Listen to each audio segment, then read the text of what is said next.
Nämä tapaukset on julkaistu netissä sellaisenaan. Kirjoittajat eivät pyydä uskomaan mitään, eivätkä väitä ymmärtävänsä tapahtunutta. He kertovat vain, mitä heidän ympärillään alkoi tapahtua ja miten pitkälle se lopulta meni. Nimet, paikat ja yksityiskohdat on jätetty tarkoituksella vähäisiksi. Ei siksi, että ne olisivat epäolennaisia, vaan siksi, etteivät he halua sen kummemmin julkisuutta tapahtumista. Mennään tarinoiden pariin.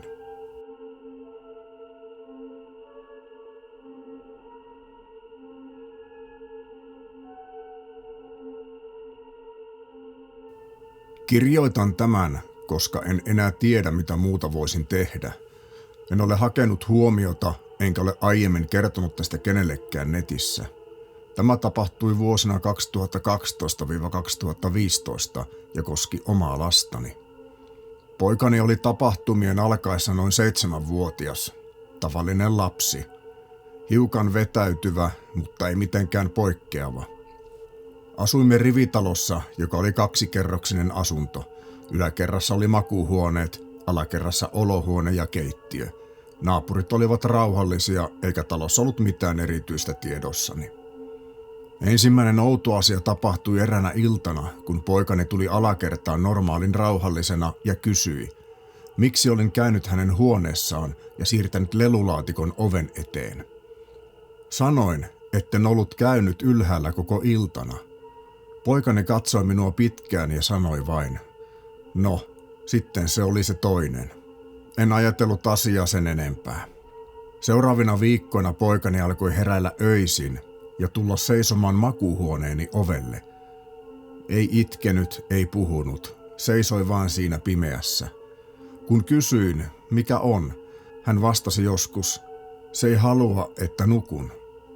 Yhtenä yönä heräsin siihen, että pojan huoneesta kuului outo ääni, kun joku olisi vetänyt sormea seinää pitkin edestakaisin. Kun menin katsomaan huoneeseen, poika makasi sängyssä silmät auki ja katsoi kattoon. Ääni loppui heti, kun avasin oven. Ajan myötä poikani käytös muuttui. Hän alkoi puhua asioita, joita ei ollut voinut millään tietää. Hän kertoi yksityiskohtia isästäni, joka oli kuollut ennen pojan syntymää. Hän käytti sanoja ja lauserakenteita, jotka eivät olleet lapsen tyylistä puhetta. Välillä hän puhui ihan normaalisti, välillä ääni oli matalampi ja katse tyhjän oloinen. Eräänä iltana hän istui keittiön pöydän ääressä ja piirsi mustalla kynällä pelkkiä spiraaleja. Kun kysyin, mitä hän tekee, hän vastasi, tämä on se reitti, tänne se tulee. En ymmärtänyt yhtään, mitä hän oikein tarkoitti. Yritin viedä hänet lastenpsykiatrille. Tutkimuksia tehtiin, diagnooseja ei annettu. Kaikki testit olivat normaalin rajoissa. Lääkäri ehdotti stressiä tai mielikuvitusta ja ehkä mahdollisia unihäiriöitä. Nyt yöt pahenivat entisestään. Poikani alkoi huutaa unissaan, mutta ei herännyt itse siihen. Hänen kehonsa saattoi jäykistyä hetkeksi, sitten rentoutua.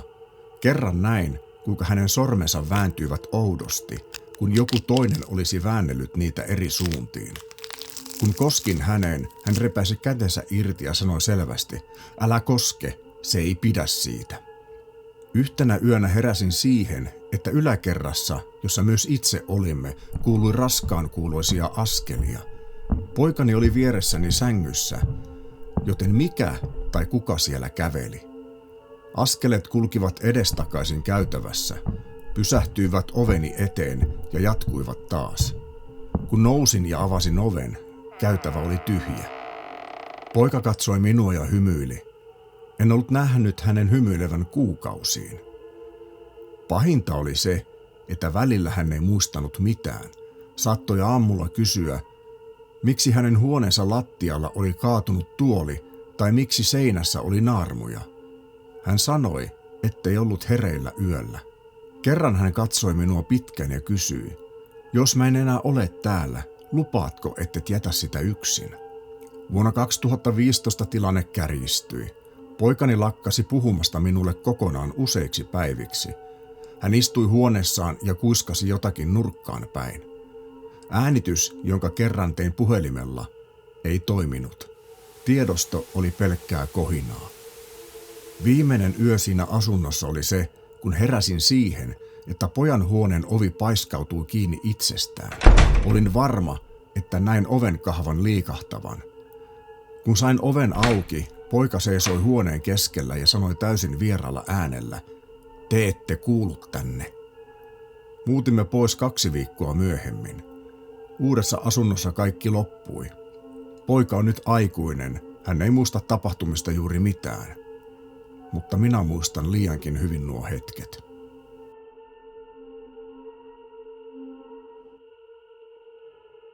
En väitä tietäväni, mikä tämä oli.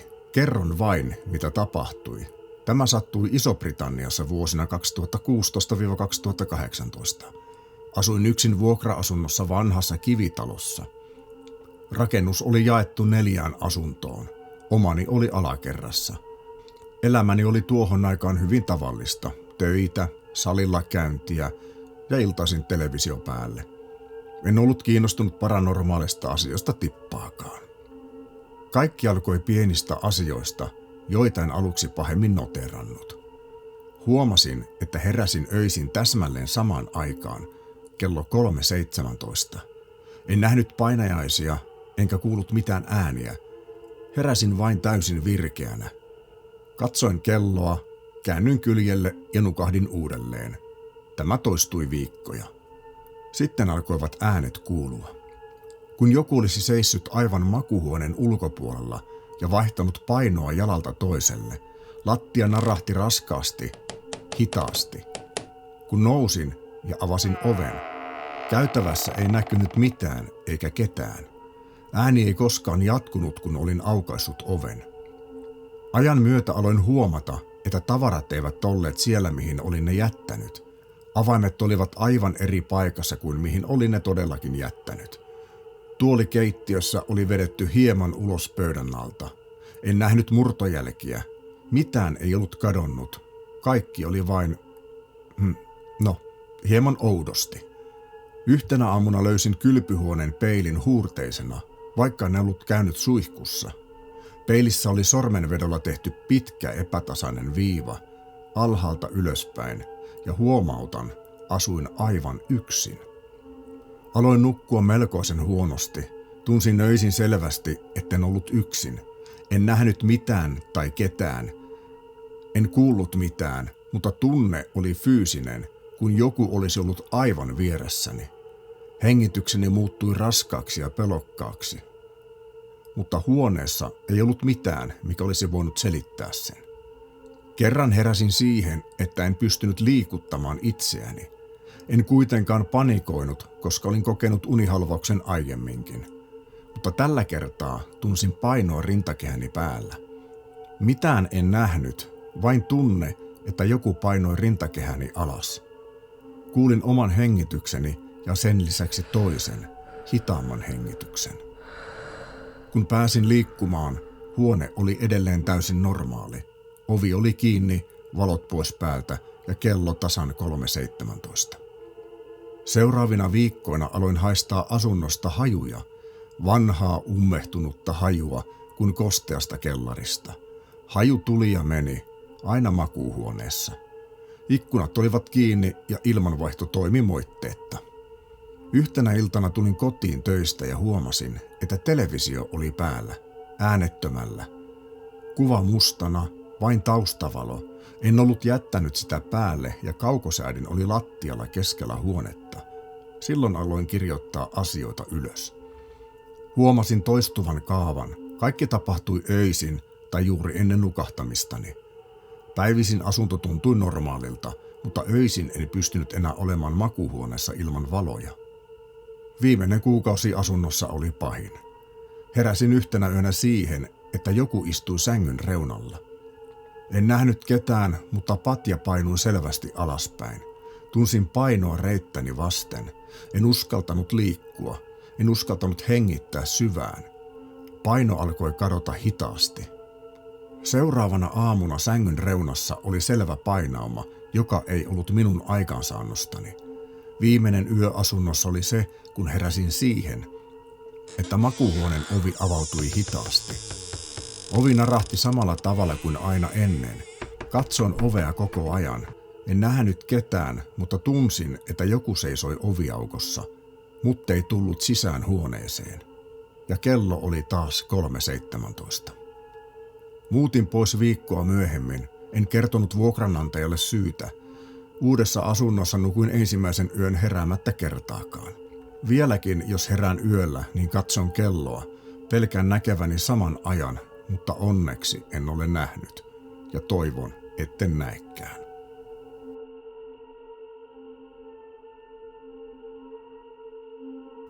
Tämä tapahtui Yhdysvalloissa 2019. En tunne ketään, joka olisi halunnut kertoa tästä julkisesti, mutta tämä kirjoittaja oli selvästi valmis jakamaan sen netissä. Hän oli itse asiassa hyvin pragmaattinen ja kuvaili tapahtumia aivan kuin poliisiraporttia. Hän oli mies, noin 40-vuotias, joka työskenteli rakennusalalla. Hän oli juuri ostanut vanhan talon, joka oli ollut tyhjillään jo jonkin aikaa. Talo oli 1800-luvun lopulla valmistunut, mutta oli silti melko hyvässä kunnossa. Hän oli tehnyt siihen remonttia ja asunut siellä jo muutaman kuukauden. Tapahtumat alkoivat, kun hän huomasi, että talossa oli vääränlaisia ääniä. Ei talon elämisen ääniä eikä mitään, joka vastasi normaalia, vaan kun joku olisi vetänyt jotain raskaampaa esinettä pitkin lattiaa. Hän ei ollut kuullut sitä itse, vaan se oli tallentunut hänen turvakameroihinsa. Kamerat olivat sijoitettuja eteiseenä keittiöön. Hän tarkisti ne kerran, koska hän oli kuullut jotain yöllä. Kamera näytti vain tyhjää, mutta ääniraidalla kuului selvästi metallisen äänen raahamista lattiaa vasten, hitaasti ja tasaisesti.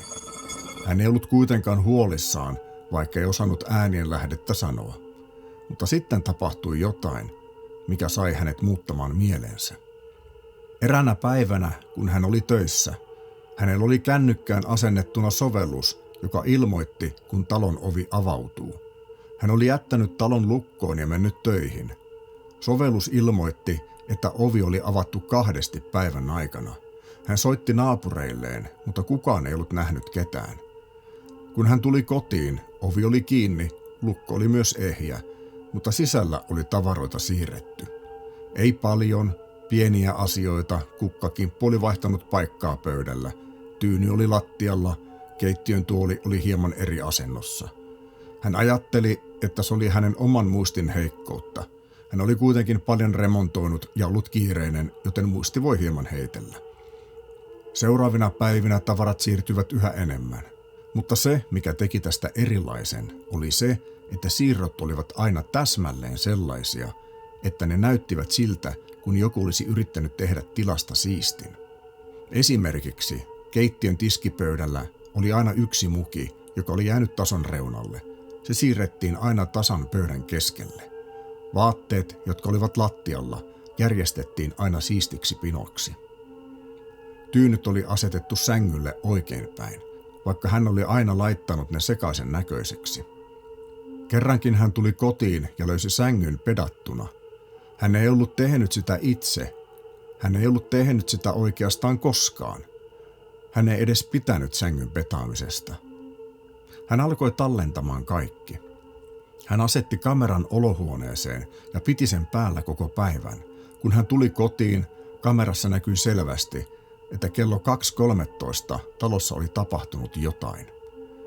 Kuva oli täysin tyhjä, mutta sängyssä, joka oli kameran näkökentässä, oli tyyny, joka oli aiemmin ollut lattialla. Tyyny ei ollut vain siirretty, se oli asetettu siten, että se oli täydellisen symmetrisesti keskellä sänkyä. Seuraavana yönä hän heräsi siihen, että joku oli avannut hänen jääkaappinsa. Hän istui sängyn laidalla ja kuunteli. Jääkaapin ovi kävi hetken, sitten hiljeni. Hän ei uskaltanut nousta. Hän jäi vain hiljaa kuuntelemaan. Hän kuuli vain hiljaista, tasaista hengitystä, mutta se ei kuulostanut oikein ihmisen hengitykseltä. Kun hän lopulta nousi, jääkaapin ovi oli auki, mutta siinä oli vain yksi asia. Hänen vanha ruostunut työkalupakkiinsa, joka oli ollut varastossa, se oli asetettu jääkaapin hyllylle. Seuraavina viikkoina hän alkoi löytää talosta hyvin tarkoituksellisia järjestyksiä. Työkaluja oli asetettu pöydälle tarkasti rinnakkain, kun joku olisi halunnut laittaa ne esille. Kirjat oli asetettu kansien värien mukaan järjestykseen. Keittiön laatikot oli järjestetty niin, että kaikki oli täsmälleen samanlaista. Lusikat, kaikki samaan suuntaan, veitset samassa kulmassa. Hän kertoi, että tämä ei ollut vain siivoamista, tämä oli järjestyksen pakkoa. Kerran hän tuli kotiin ja löysi kaikki valot päällä. Se ei ollut mahdollista, koska hän oli aina sammuttanut ne. Koko talo oli valaistu, kun joku olisi odottanut hänen palaavan. Hän oli niin peloissaan, että hän lähti hotelliin viikonlopuksi. Kun hän palasi, talossa oli jälleen järjestys, mutta tällä kertaa järjestys oli kammottava. Kaikki peilit olivat käännettyjä niin, että ne osoittivat ovea kohti. Kaikki seinäkellot oli pysäytetty samaan aikaan, 2.13. Hän pelkäsi sen verran paljon, että hän myi talon nopeasti. Hän ei kertonut ostajalle mitään, mitä talossa oli tapahtunut. Hän ei halunnut kuulostaa hullulta. Mutta viimeinen asia, jonka hän kertoi, oli se, että kun hän palasi kerran hakemaan viimeisiä tavaroitaan, talon edessä oli naapuruston mies, joka sanoi, "Näin sinut talossa viime yönä." Hän vastasi, "En ole ollut siellä viime yönä." Mies katsoi häntä ja sanoi, "Kyllä, sinä se olit. Näin kun sinä järjestit kaiken paikoilleen."